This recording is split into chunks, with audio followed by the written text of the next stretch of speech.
पश्चिम बंगाल के मुर्शिदाबाद में हुई हिंसा के बाद वहां हिंदुओं का पलायन जारी है। दावा है कि सैकड़ों परिवार सुरक्षा के लिहाज से अपना घर बार छोड़ चुके हैं। उन्हें चिंता सता रही है कि उनके साथ जो कुछ हुआ कहीं फिर से रिपीट ना हो जाए। मालदा के राहत शिविरों में हिंदुओं को शरण लेने के लिए मजबूर होना पड़ा है। ऐसे में सवाल उठ रहे हैं, क्या ममता बनर्जी मुस्लिम लीग की तरह काम कर रही हैं? क्या ममता बनर्जी पश्चिम बंगाल को जिन्ना लैंड बनाने में तुली हुई हैं? ऐसा ही आरोप बीजेपी लगा रही है।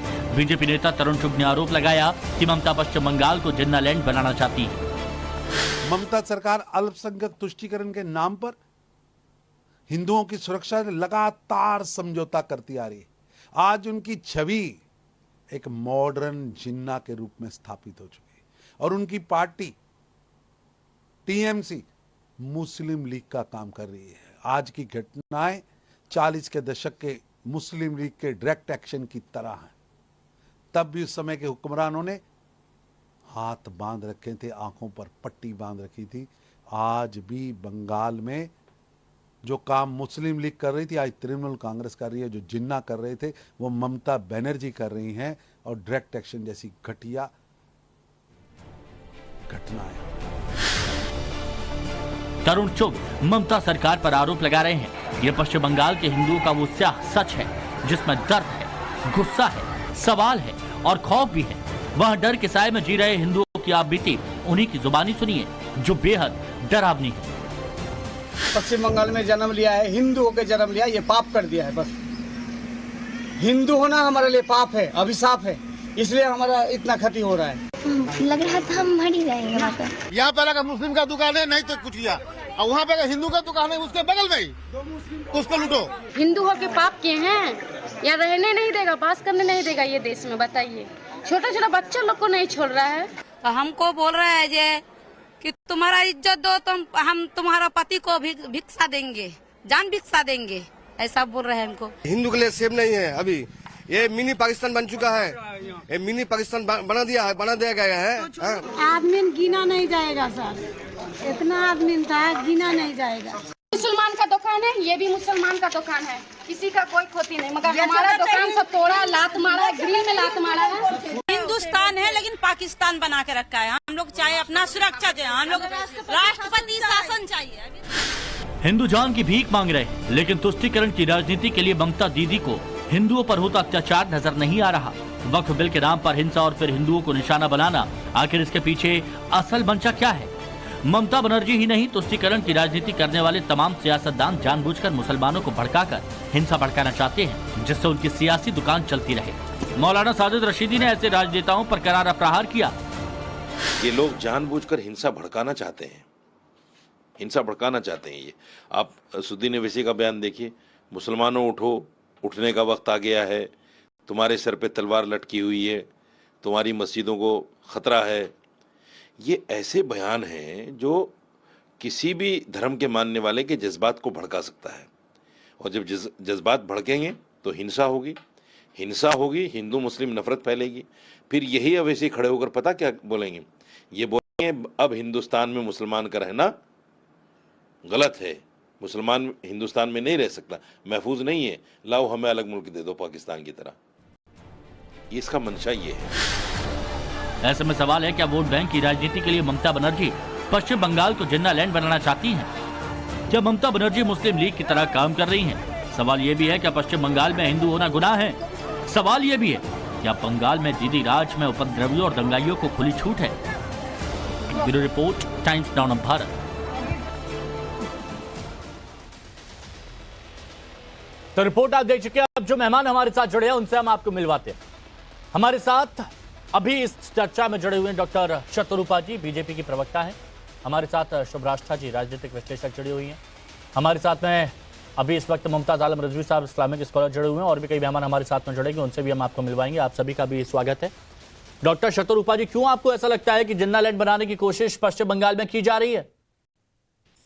हिमांशु जी, हमें और कोई चारा नहीं है। ये जो ममता बनर्जी सिंगुलरली जो चिंगारी जलाए थे बहुत सालों से, 15 सालों से, ये अभी आग बन के भड़क चुका है, पूरा पश्चिम बंगाल में फैल चुका है। आपका फुटेज आप खुद ही देख लीजिए यहाँ पे प्लान अटैक्स हो रहा है हिंदुओं के ऊपर।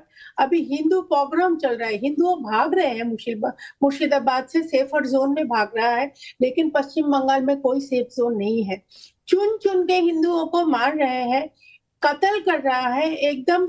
सोचिए मैंने क्या बोलेंगे, वो they are being hacked to death, they are being forced to leave their houses. अभी पब्लिक प्रॉपर्टी जलाया गया है। टैंक्स जो जहां से हम पीने का पानी लाते हैं, ऊपर ओवरहेड टैंक, उसमें जहर डाल दिया गया है। ये पूरा का पूरा प्लान अटैक है। पुलिस को इंस्ट्रक्शन दिया गया है, पुलिस इनएक्शन में है। और जब हम सेंट्रल फोर्स मंगाए हैं हमारे कोर्ट केस के बाद, हाईकोर्ट ने खुद ऑर्डर देके सेंट्रल फोर्स मंगाया है। सेंट्रल फोर्स को गुमराह कर रहा है। पुलिस का एकदम, पुलिस मंत्री जो मुख्यमंत्री खुद है ममता बनर्जी, उनको आदेश दिया गया है कंप्लीट इनएक्शन में रहो। खड़े खड़े पूरा सर्कस देखो, सर्कस ही तो हो रहा है। चुन चुन के मुसलमानों को भड़का रहे हैं और चुन चुन के ये मुसलमान, भड़काए हुए मुसलमान हिंदुओं को मार रहा है, घर से निकाल के पीट रहा है, मार रहा है, एकदम जाने खत्म कर रहा है।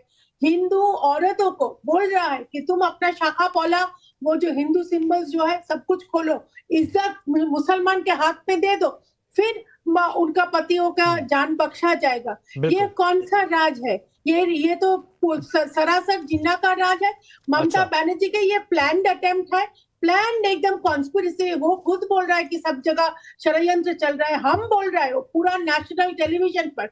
ममता बनर्जी इसके लिए एकदम सिंगुलरली रिस्पॉन्सिबल है। ये उन्हीं के द्वारा हो रहा है। चलिए ठीक है, ये आपने कहा कि ममता बनर्जी कसूरवार है और उन्हीं के कहने पर ये सब हो रहा है, ऐसे आपके आरोप है। ठीक है, शुभराष्ट्र जी, आप राजनीतिक विश्लेषक हैं और जब आप अपनी बात रखती हैं तो सब उसको सुनना चाहते हैं जिस तरह से आप विश्लेषण करती हैं। क्या आपको इन आरोपों में दम नजर आता है कि टीएमसी मुस्लिम लीग का काम कर रही है और पश्चिम बंगाल में वो जिन्नालैंड बनाने की कोशिश कर रही है, जो बीजेपी के आरोप है? जी देखिए हिमांशु जी, ये सिर्फ मेरा विश्लेषण नहीं है। कोई भी व्यक्ति जो बंगाल को दूर से देख रहा है और जिस तरीके का एक हिस्टोरिकल आर्क इस स्टेट ने ले लिया है, कोई भी उसको कोई भी ये देख सकता है कि वहां तुष्टीकरण की राजनीति ने एक बहुत ही कट्टर मुस्लिम कॉन्स्टिट्यूएंसी खड़ी की है, जिसको ममता बनर्जी पोषित कर रही हैं। देखिए, चूंकि मैं राजनीति में नहीं हूं तो मुझे मैं इस चीज के लिए बाध्य नहीं हूं कि मैं इसको जिन्ना लैंड बोलूं। अभी जिन्ना लैंड बना नहीं है, लेकिन उसकी तरफ हम अग्रसर हो चुके हैं या नहीं हो चुके हैं, ये पॉलिटिकल पार्टीज, चाहे वो बीजेपी हो या और भी जो राइट विंग पॉलिटिक्स वहां पे फॉलो कर रहे हैं, अगर ये कह रहे हैं तो आपको उनके जारगन के नीचे का जो तथ्य है उसको देखना पड़ेगा। आप उठाइए डिस्ट्रिक्ट बाय डिस्ट्रिक्ट, उसके अंदर कॉन्स्टिट्यूएंसीज बाय कॉन्स्टिट्यूएंसीज, किस तरीके से पिछले 10 से 15 सालों में वहां डेमोग्राफी का बदलाव हुआ है। क्या इस पे नेशनल मीडिया में एक स्वस्थ चर्चा होनी चाहिए? सिंपल सा सवाल है। आप किसी भी बीजेपी लीडर को आज बुलाइएगा, पॉलिटिशियन को बुलाइएगा, वो अपने काडर से बात करके जिस भाषा का प्रयोग करेंगे वो हो सकता है अतिरेक की भाषा लगे, लेकिन उसके पीछे डेटा है। ऐसा नहीं है कि आप उस डेटा पॉइंट को नकार सकते हैं। आज भी जो वायलेंस हो रहा है, जिस तरीके से वायलेंस का प्रत्युत्तर स्टेट की, राज्य की तरफ से आ रहा है, आप देखिए ममता बनर्जी ने क्या कभी भी ये अपील की कि भाई जिन कट्टरपंथियों को लेकर के हमेशा से समस्या होती है, क्या कभी आपने ममता बनर्जी को उन कट्टरपंथियों को कड़े शब्दों में निंदा करते हुए या कड़े शब्दों में उनको रोकने के लिए बात आपने सुनी? चलिए, ममता बनर्जी नहीं कह सकती, हो सकता है उनको अपनी वोट बैंक की पॉलिटिक्स साधनी हो। वहां के एडमिनिस्ट्रेशन में क्या कभी आपने सुना कि किसी डीजी ने आकर के प्रेस कॉन्फ्रेंस की हो, किसी एसपी ने आकर के प्रेस कॉन्फ्रेंस की हो और शांति बनाए रखने के लिए डायरेक्टली जो मुद्दे हैं उन पे बात की हो? किसने हिंसा शुरू की, हिंसा सबसे ज्यादा किन इलाकों में हुई, क्या इन पे कभी चर्चा होती है? और अगर नहीं होती तो सवाल तो पूछे जाएंगे ना। इसमें अगर किसी को दिक्कत होती है तो फिर हमें यह भी देखना चाहिए कि भाई उनको दिक्कत क्यों हो रही है। और ये मामला सिर्फ तुष्टीकरण तक आज सीमित होकर नहीं रह गया हिमांशु जी। ममता बनर्जी को ऐसा लगता होगा कि वो एक अपनी कॉन्स्टिट्यूएंसी बिल्ड कर रही हैं और उससे उनका जो पावर है वो हमेशा वो उस सत्ता में रह जाएंगी।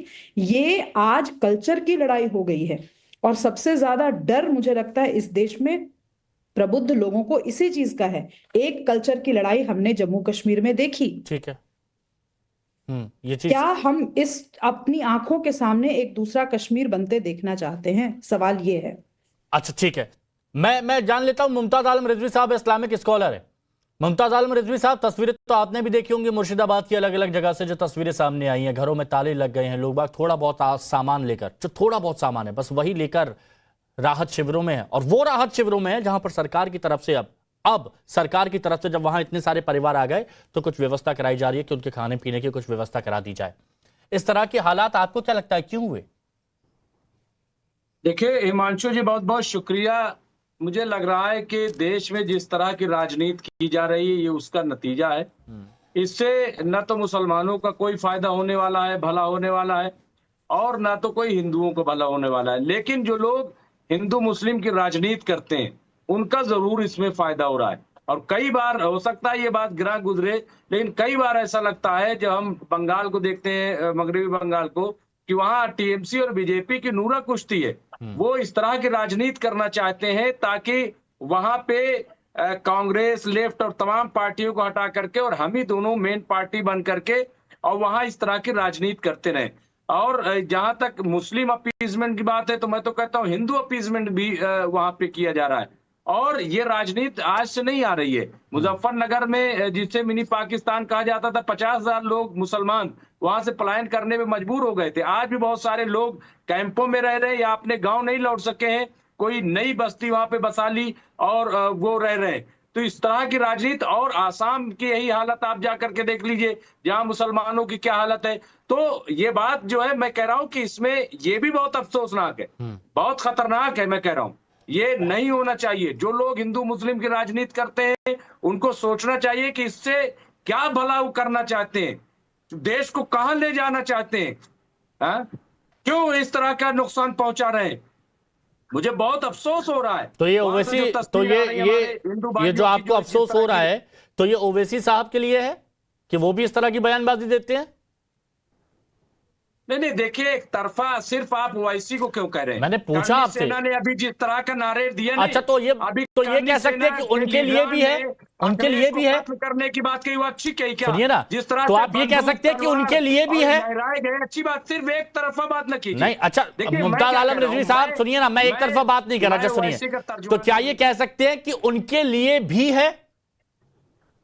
नहीं, बिल्कुल मैं ये कह रहा हूं कि सबके लिए, जो लोग भी हिंदू मुस्लिम की राजनीति कर रहे हैं, अपनी सियासी रोटी सेकना चाहते हैं गरीब मुसलमान, गरीब हिंदुओं पर, या जो और जात हैं, वो बंद कर दें।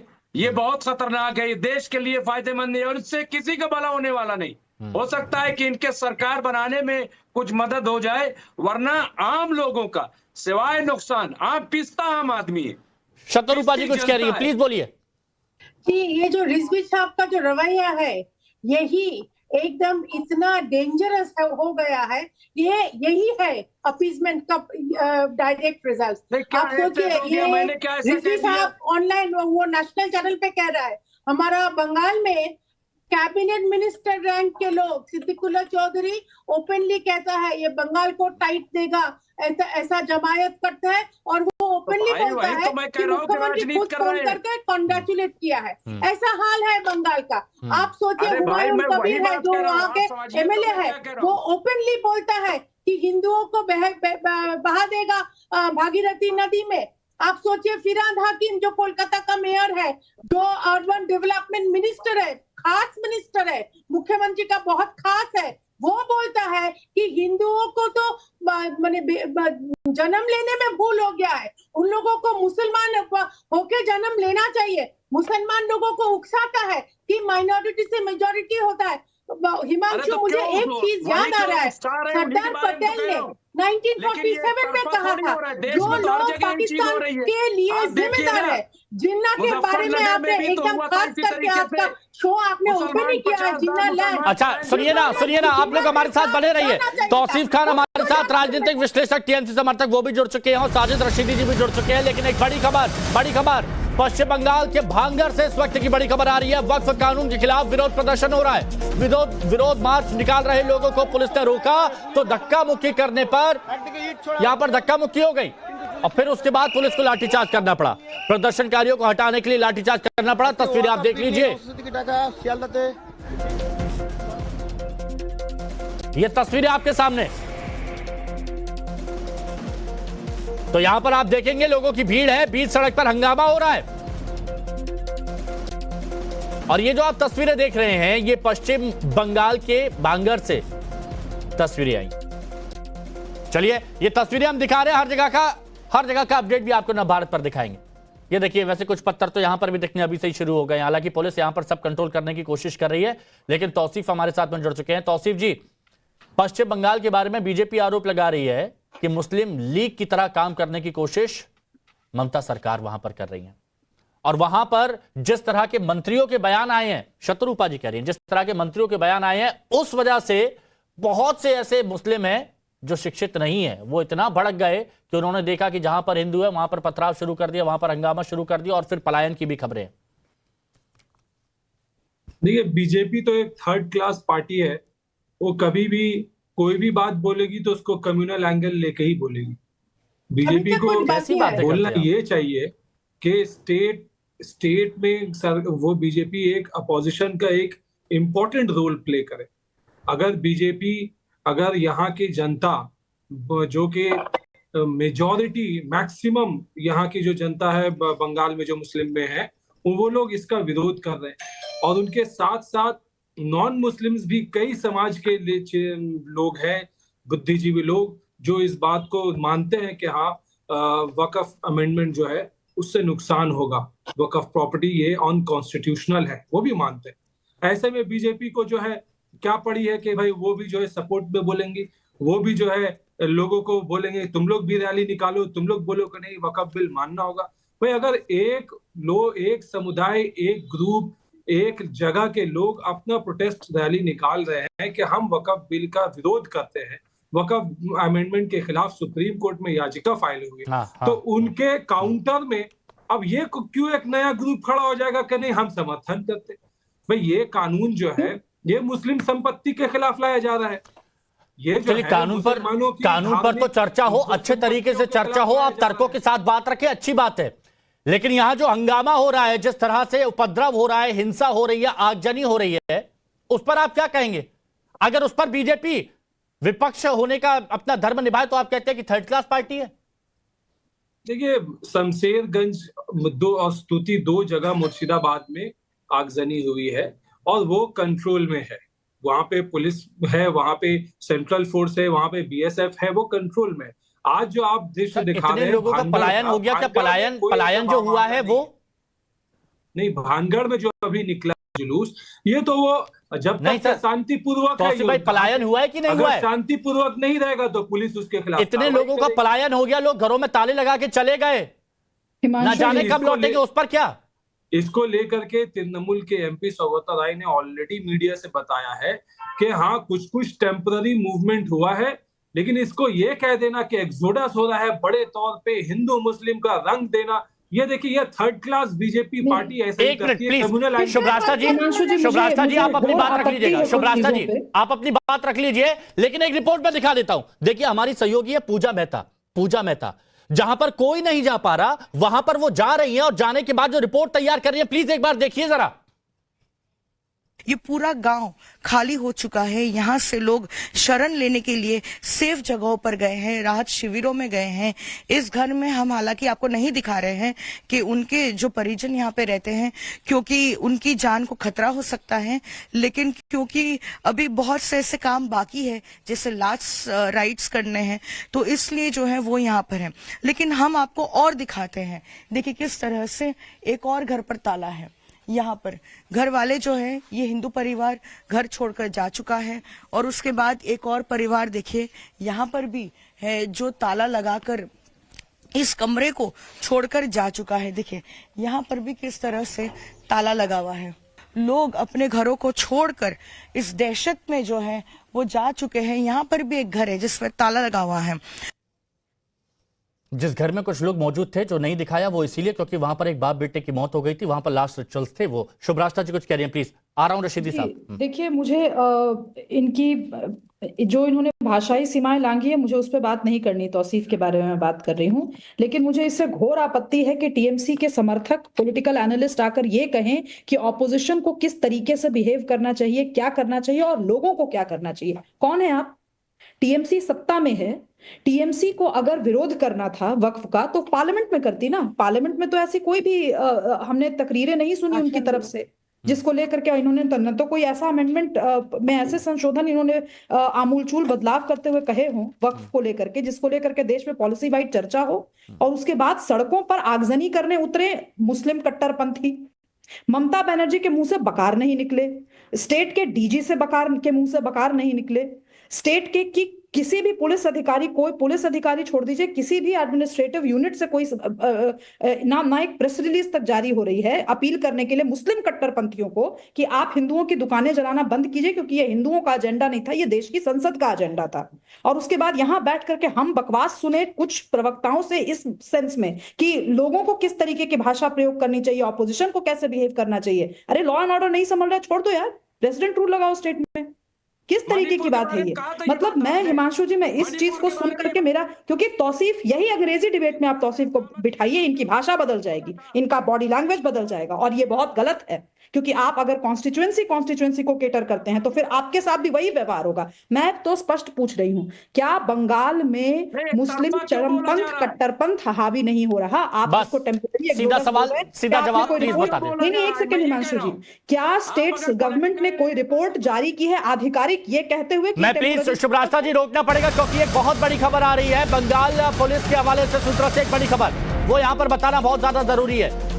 पश्चिम बंगाल पुलिस की रिपोर्ट से बड़ा खुलासा हुआ, बंगाल में हो रही हिंसा में एसडीपीआई का अहम रोल है।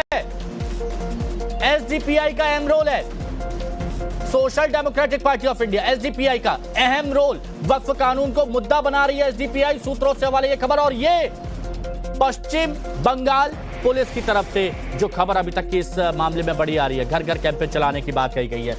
इस पर अब बात कर लेते हैं। माफ कीजिए, साजिद रशीदी जी हमारे साथ में जुड़ चुके हैं। साजिद रशीदी जी, एसडीपीआई का किरदार, घर घर जाकर मुद्दा बनाने की बात इसमें कही गई है, यह पश्चिम बंगाल पुलिस की तरफ से जो सूत्रों से खबर आ रही है। और दूसरी बात, असदुद्दीन ओवैसी वो भी इसी तरह की बातें करते हैं, तब लोगों को बरगलाएंगे, भड़काएंगे तो हिंसा तो यह होगी। आपका क्या मानना है? देखिए, मैं अपनी बात की शुरुआत एक शेर से करता हूं जी, कि तू इधर उधर की न बात कर, ये बता काफिला क्यों लूटा। मुझे रहजनों से गिला नहीं, तेरी रहबरी का सवाल है। सुषमा स्वराज जी ने भी इसको पार्लियामेंट में पढ़ा था एक बार, मनमोहन सरकार के टाइम में। मैं ममता बनर्जी से सवाल करना चाहता हूं, आपने ये कह दिया कि हम इस कानून को लागू नहीं होने देंगे, तो फिर ये हिंसा क्यों हो रही मुर्शिदाबाद? ये हिंसा तो नहीं होनी चाहिए। जब आपने कह दिया कानून लागू नहीं होगा तो हिंसा तो नहीं होनी चाहिए। फिर आप जो भी आदमी सड़क पे निकल रहा है, सख्ती के साथ निपटिए उससे, और बल्कि एक सर्कुलर जारी कीजिए कि कोई मुसलमान इस कानून के फेवर में सड़कों पर ना निकले, क्योंकि हम इसको लागू नहीं होने देंगे। बात खत्म हो गई। आप एक तरफ ये भी कह रहे हैं कि हम कानून लागू नहीं होने देंगे, और एक तरफ सड़कों पे भी निकाल रहे हैं। आपके मंत्री कहते हैं कि अगर मुसलमानों के खिलाफ कानून पास होगा तो क्या हम सड़कों पे नहीं निकलेंगे? सड़कों पर जानबूझकर मुसलमानों को निकाला जा रहा है। मैं बार बार कहता हूं, मैं इस बात के मुखालिफ हूं। आप उन बेचारे मुसलमानों को जो कम पढ़े लिखे हैं, जो बेरोजगार हैं, उनको सड़कों पर लाकर उनके खिलाफ कार्रवाइयां क्यों करना चाहते हैं? भाई, आप उनके खिलाफ केस क्यों लगवाना चाहते हैं? रशीदी साहब, बहुत साफगोई और बेबाकी से आपने अपनी बात रखी, लेकिन आपने कहा कि सड़कों पर निकाला जा रहा है। कौन निकाल रहा है? मैं बता रहा हूं ना, सड़कों पर यही तो निकाल रहे हैं। उनके मंत्री का बयान है, आप देख लो, ममता बनर्जी के मंत्री हैं।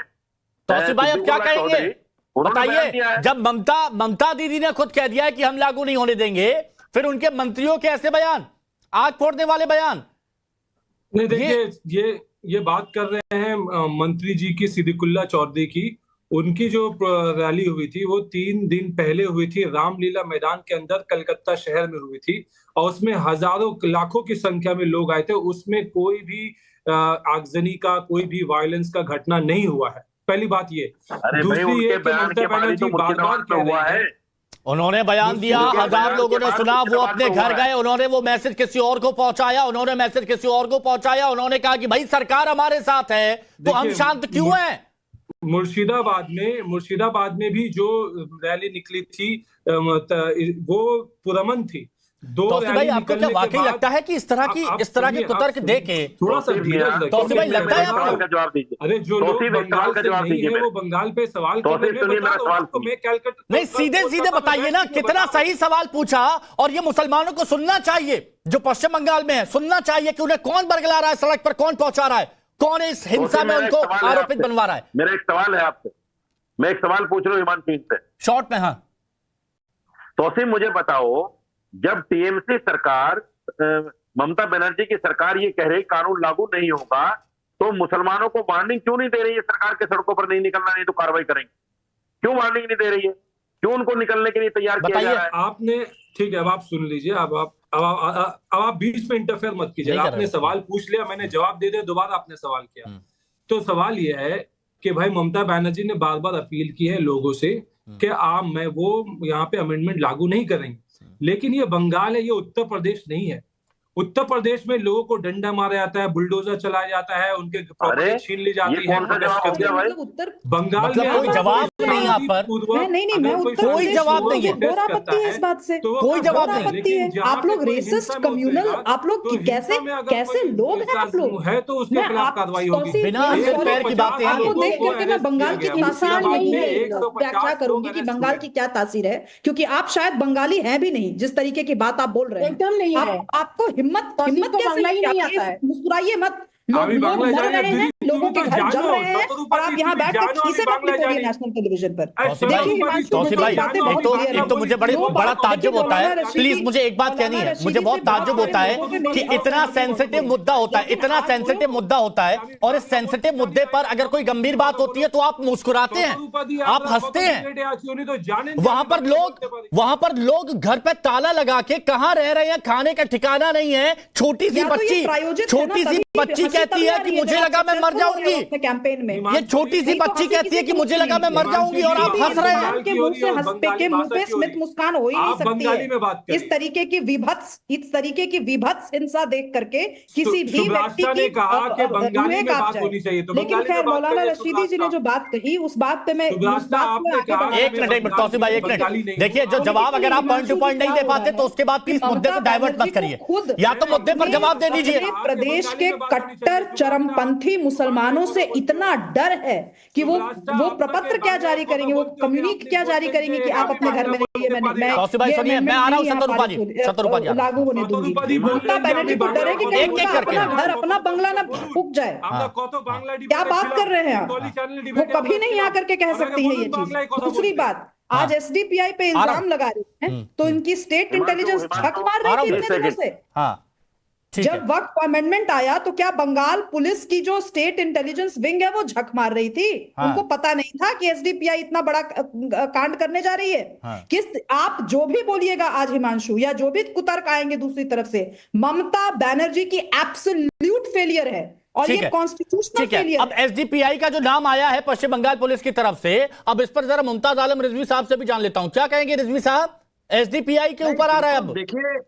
देखिए अब वहां पे जांच की डिमांड की जा रही थी, कौन लोग हैं, कौन साजिश कर रहे हैं और कौन इस तरह के दंगे भड़का रहे हैं। मैं बार बार कह रहा हूं कि इस तरह की राजनीति बिल्कुल गलत है, लेकिन एक तरफा बात नहीं करना चाहिए। राजनीतिक विश्लेषक हो तो उसी तरीके से बात कीजिए। आप मणिपुर पे आप लोग कभी बोलते नहीं है कि एक लफ्ज बोल दे कि मणिपुर क्यों जल गया।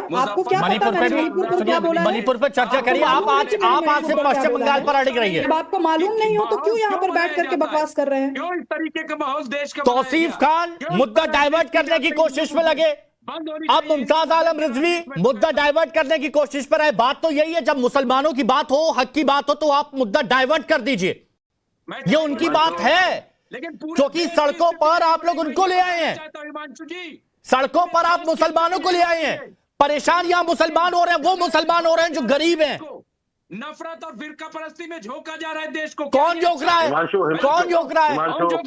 कौन झोंक रहा है? बताइए, एसडीपीआई कौन है? सत्ता चाहते हैं। कौन है एसडीपीआई? को अच्छा नहीं कहता, बंद कीजिए हिंदू मुस्लिम। कौन है बेरोजगारी की बात कौन है कीजिए, असदुद्दीन महंगाई ओवैसी की बात जो कीजिए, कहते हैं सड़कों पर आ देश में जाओ? विकास की बात कीजिए। और एक बात किसानों बताइए, और कभी मजदूरों की असदुद्दीन बात ओवैसी कीजिए। सड़क पर आए हैं? कभी अपने घर के लोगों को लेकर, परिवार को लेकर सड़कों पर आए हैं जो कहते हैं आ जाओ सड़कों पर? क्या बाकी लोग क्या कर रहे हैं? बाकी लोग, अरे ये देखिए तस्वीरें, देखिए तस्वीरें, देखिए नाम मिल गया, आंखों में आंसू है।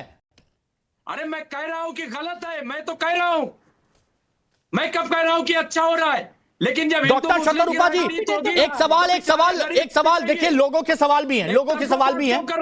डॉक्टर शतरूपा जी बताइए, जब जानते हैं कि पश्चिम बंगाल में इतना सब कुछ हो रहा है तो बार बार राष्ट्रपति शासन की बात आ रही है, केंद्र का क्या किरदार है इस मामले में? देखिए, पहले तो मैं ये कह दूं कि बीजेपी सरकार ने जब तक देश संभाला है, हम चेष्टा किए हैं कि कभी भी किसी के इलेक्टेड गवर्नमेंट के ऊपर राष्ट्रपति शासन ना लागू किया जाए।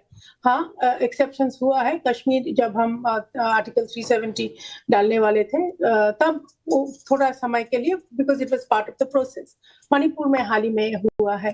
तो हम कतई नहीं चाहते हैं केंद्र सरकार से कि राष्ट्रपति शासन लागू हो, लेकिन लगातार ऐसा वायलेंस अगर किया जाएगा और स्टेट स्पॉन्सर्ड वायलेंस अगर किया जाएगा तो मुझे लगता है केंद्र सरकार फिर से सोचेगा, सोचने के लिए मजबूर हो जाएगा।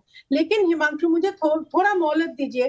ये जो वक्फ के बारे में ये लोग सब कुछ कह रहा है, तौसीफ आते ही वक्फ का ऊपर पूरा ब्लेम डाल दिया। अगर ये वक्फ के बारे में सच में कुछ बोलना था, अभी भी कल्याण बैनर्जी तो बहुत कुछ कहा लोकसभा में। मैं ऐसा सोचा कि पूरा इस्लाम का मसीहा होके खड़ा हो गया, अल्लाह को बुला लिया। जो लोग कुछ दिन पहले श्री राम का बर्थ सर्टिफिकेट मांगते थे, तो नहीं, मेरा ये कहना है हिमांशु कि अगर वक्फ के लिए ऐसा लड़ना है, एक नंबर तो ये है जैसे साजिद जी ने एकदम खुलेआम कह दिया कि ममता ने तो बोला है यहाँ पे लागू नहीं होने देगा, तो फिर दिक्कत क्या है? लेकिन ये किसी के पानी को जहर मिला के, ये हिंदुओं को भगा के कौन सा वक्फ ये पूरा का पूरा चालू कर देंगे, मुझे ये बताइए। लेकिन ये दिक्कत वाला ये है कि मुस्लिम कम्युनिटी का जो एमएलएस है, मिनिस्टर्स है, उन्हीं लोगों ने पश्चिम बंगाल के ज्यादातर वक्फ लैंड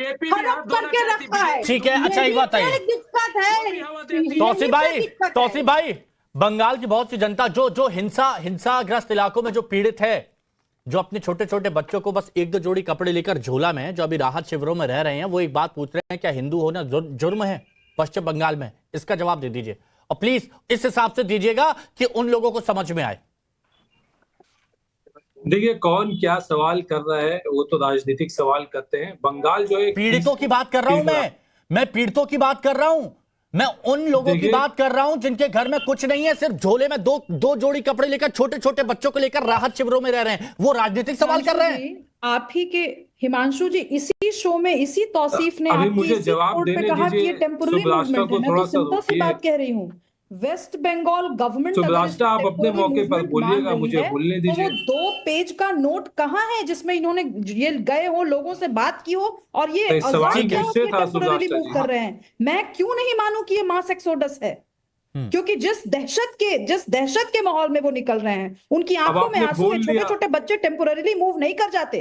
छोटे बच्चों को 2 महीने के लिए किसी दूसरे डिस्ट्रिक्ट में, किसी दूसरे स्टेट में एडमिशन टेम्पोररीली नहीं करवाया जाता। अब आपने बोल लिया, मुझे बोलने दीजिए। देखिए, जो लोग 6-6 महीने भी अपने घर से निकल कर जाते हैं। अच्छा मैडम, आपने बोल लिया, नहीं ले जाते क्योंकि उनको उम्मीद होती है कि वो वापस आएंगे। इसको कहते हैं टेम्पोररी मूवमेंट। इंडिया रेडियो की तरह आप अब उनको जवाब देने दीजिए प्लीज। अब आप उनको जवाब नहीं, शुभराष्ट्र जी अब प्लीज जवाब देने दीजिए। बनर्जी के चरण चुंबक, ठीक है शुभराष्ट्र जी अब बोलने दीजिए। अंग्रेजी में करें, हिंदी में शुभराष्ट्र जी करें, प्लीज बंगाली में करें। आपने शुभराष्ट्र जी प्लीज अब बोलने दीजिए, लेकिन प्लीज कम से कम तौसीफ भाई इतना समझिए कि वो जो पीड़ितों की मैं बात कर रहा हूँ राजनीतिक बयान नहीं दे रहे हैं, बस इतना समझिए। मैं बताता हूँ हिमांशु, देखिए बहुत ही दुर्भाग्यपूर्ण बात है कि हिंसा हुई है मुर्शिदाबाद में और उसको पुलिस ने कंट्रोल भी किया है। बीएसएफ को वेस्ट बंगाल पुलिस ने पहले ही बुला लिया था और बाद में हाईकोर्ट के आदेश के द्वारा सेंट्रल फोर्सेस की भी तैनाती है। और आपने कॉरेस्पॉन्डेंस का वीडियो दिखाया पूजा को, हम उनको कॉलेज डेज से जानते हैं जब वो कॉलेज में थी। तो देखिए, बंगाल का जो माहौल है ये यहाँ पे नफरत नहीं है, यहाँ हिंदू मुस्लिम साथ में रहते हैं। ये माहौल को बिगाड़ने की एक साजिश है जो बार बार तृणमूल के जो बंगाल के जो ऑफिशियल स्पोक्स पर्सन है कुणाल घोष, उन्होंने बोला। तृणमूल के जो एमपी है सौगता रॉय, उन्होंने बोला। तृणमूल के दक्षिणाबाद के एमएलए है, उन्होंने बोला है कि भाई यहाँ पे जो है बैड एलिमेंट्स को ला करके, जो कि बाहर के लोग हैं, उन लोगों को ला करके माहौल को बिगाड़ने की साजिश है। और इसका सबूत मैं आपको और बताता हूँ, शुभेंदु अधिकारी ने क्या बोला, ये बाहर के लोग थे, ये बाहर के लोग थे जो इतने गांव में पहुंच के जो हुड़दंग मचा रहे हैं, जो आगजनी कर रहे हैं। कह रहे हैं कि एक महिला से कहा जा रहा है, एक महिला से कहा जा रहा है, पति से कहा जा रहा है कि अपनी इज्जत हमें दे दो, ये एक महिला से कहा जा रहा है, और चले जाओ यहाँ से। दिखाइए शुभेंदु अधिकारी की आप। अच्छा एक बात बताइए, एक बात बताइए। अच्छा मैं ये कह रहा हूँ, सुनिए ना तौसीफ भाई, अरे तौसीफ भाई, आप कह रहे हैं कि आप पूजा को कॉलेज डेज से जानते हैं, हमारी सहयोगी को। उन्होंने जो रिपोर्टिंग की है, उनकी रिपोर्टिंग में जो आया, जो महिला कह रही है जो कि अब इज्जत हमसे मांगी जा रही है, उनसे कहा जा रहा है कि छोड़ के चले जाओ। एक बार जरा सुन लीजिए प्लीज, आप ये सारा सुन लीजिए और ये नहीं सुनिए और सुन के बताइएगा क्या ये राजनीतिक बयान है। वो रिकॉर्डिंग कब का है? वो रिकॉर्डिंग वो स्टोरी को फॉलो कर रही है 2 दिन से, और मैं उसको उनको तो क्या वो राजनीतिक बयान है? आप उनसे पूछिए कि हिंदू मुस्लिम का नफरत रहता है क्या बंगाल में? अच्छा ठीक है, एक बार जो बयान आया, ये तस्वीरें देखिए ना, एक बार जो बयान आया वो जरा सुन लीजिए। ये बिगाड़ना चाहती है यहाँ पे जो बच्चे वहां के पीड़ित जो बबल वाइट में बोल रहे हैं कि क्या हिंदू होना गुनाह है, मुझे ऐसा लगा जैसे आज मैं मर जाऊंगी। एक बार जरा सुनिए और देखिए क्या रही, ये राजनीतिक बयान है। लग रहा था हम मर ही जाएंगे वहाँ पे। यहाँ पे लगा मुस्लिम का दुकान है, नहीं तो कुछ किया, और वहाँ पे हिंदू का दुकान है उसके बगल में ही। ये इसके बाद ही एक महिला बोली क्या हिंदू होना गुनाह है क्या, इसके बाद ही एक महिला बोल रही थी। ये आप समझिए, सुनिए, क्या ये राजनीतिक बयान आपको लग रहे हैं? एक बार फिर से चलवा दीजिए, कोई दिक्कत नहीं। अच्छा तो ठीक है, यहां पर ये देखिए, ये बच्चे हैं, ये सब लोग बैठे हुए एक चटाई पर बैठे हुए हैं, और ये छुट्टी मनाने तो यहां पर आए नहीं है, ये छुट्टी मनाने तो यहां पर आए नहीं है। बच्ची ये कह रही है मुझे तो लग रहा था कि मैं मर जाऊंगी, और लोग बाग कह रहे हैं कि हमसे इज्जत मांगी जा रही है, हंसिया हमारे गले पर रख दिया गया, और ये कह रहे कि बाहर से लोग आए थे, यहां के थे ही नहीं। अजब गजब परिस्थिति यहां पर बना दी गई है तौसीफ भाई, अजब गजब परिस्थिति, और ये सब आपको राजनीतिक बयान लगते हैं। देखिए मैंने बताया आपसे कि ये जो है इंसिडेंट स्पोरेडिक इंसिडेंट है, और इसमें जो है इस तरीके से जो हुआ, ये अनफॉर्चुनेट सिचुएशन है कि ऐसा हुआ। 150 से ज्यादा लोग अरेस्टेड हैं, 20 पुलिसकर्मी, 18 पुलिसकर्मी जो है पुलिसकर्मी इंजर्ड है, हॉस्पिटल में है, 3 लोग मारे गए। अब मैं जो लोग मारे गए उनके धर्म का नाम मैं नहीं लेना चाहता, क्योंकि ये काम बीजेपी का है, वो करे। ये कौन है, ये बच्ची कौन है, मेरे ये बताइए, क्या ये बीजेपी की है, ये स्थानीय है, ये बीजेपी की है स्थानीय, ये महिला कौन है, ये महिला कौन है, ये बताइए, ये बीजेपी की है, ये कौन है, ये बीजेपी की है, दंगल और आरएसएस कर रही है, ये बीजेपी की है ये लोग। अरे सुनिए तौसीफ भाई, और सब लोग सुनिए, और सब लोग सुनिए, एक बार सब लोग सुनिए प्लीज। शुभराष्ट्र जी मुझे ये बताइएगा, क्या ये किसी पॉलिटिकल पार्टी के लोग हैं? हिंदू हो के पाप किए हैं, या रहने नहीं देगा, पास करने नहीं देगा ये देश में, बताइए। छोटा छोटा बच्चा लोग को नहीं छोड़ रहा है। तो हमको बोल रहे हैं जे कि तुम्हारा इज्जत दो, हम तुम्हारा पति को भिक्षा देंगे, जान भिक्षा देंगे, ऐसा बोल रहे हैं हमको। हिंदू के लिए सेफ नहीं है अभी। बस ठीक है शुभराष्ट्र जी, ये पॉलिटिकल लोग हैं क्या? प्लीज इतना सा बता दीजिए, इनको इतना सा समझ में नहीं आ रहा। देखिए हिमांशु जी, मैं बहुत क्लियर हूं इस मामले में, मैं बिना लाग लपेट के कह रही हूं, न तो ये राजनीतिक लोग हैं, लेकिन वेस्ट बंगाल में जिस तरीके से इस्लामिज्म की राजनीति कर रही है ममता बनर्जी, ये उनके लिए घातक है। मैं आज ये प्रिडिक्ट कर रही हूं, आज जिस तरीके से ममता बनर्जी डर में, दहशत में, अपने ही स्टेट के अंदर दहशतगर्दों को सीधे सीधे कॉल आउट नहीं कर रही है, कल उनकी जान पे भी आफत आ सकती है। इस तरीके की स्थिति बंगाल में बन रही है। रिजवी साहब, इन लोगों को सुना आपने, इन लोगों की तकलीफ दर्द पर आप क्या कहेंगे बताइए। 10 सेकंड हिमांशु जी, और ये जो प्रोटेस्टर्स हैं, ये आधार कार्डी प्रोटेस्टर्स हैं, ये भारत की जमीन से है भी या नहीं है मुझे ये भी नहीं पता। और ये बंद होनी चाहिए, चाहे ये बंगाल हो चाहे उत्तर प्रदेश हो, करनी सेना पे भी बोलिए, हाँ, तलवार लेकर करनी सेना पर आ गए और जब बोलते हैं कि सड़कों पर आ जाओ, आपकी मस्जिदें छीन ली जाएंगी, आपके मदरसे छीन लिए जाएंगे, उन पर नहीं बोलेंगे, क्योंकि जब उनकी बारी आएगी तो कहा जाएगा और एक हाथ शांत, कंप्यूटर नहीं होना है ना, तलवार होनी चाहिए क्या? हाँ बताइए। जब बिल्कुल मैं वही तो कह रहा हूं कि आपको वही देखेंगे जो मुझे देखना है, वही सुनेंगे जो मुझे सुनना है, और इन पीड़ितों का दर्द, इन पीड़ितों की तकलीफ किसी को नहीं दिखेगी, कोई एहसास ही नहीं करेगा, क्योंकि गरीब लोग है ना, घर पर ताला लगा दिया, पहुंच गए शिविर में। चलिए बहुत बहुत शुक्रिया आप सभी का हमारे साथ जुड़ने के लिए। वक्त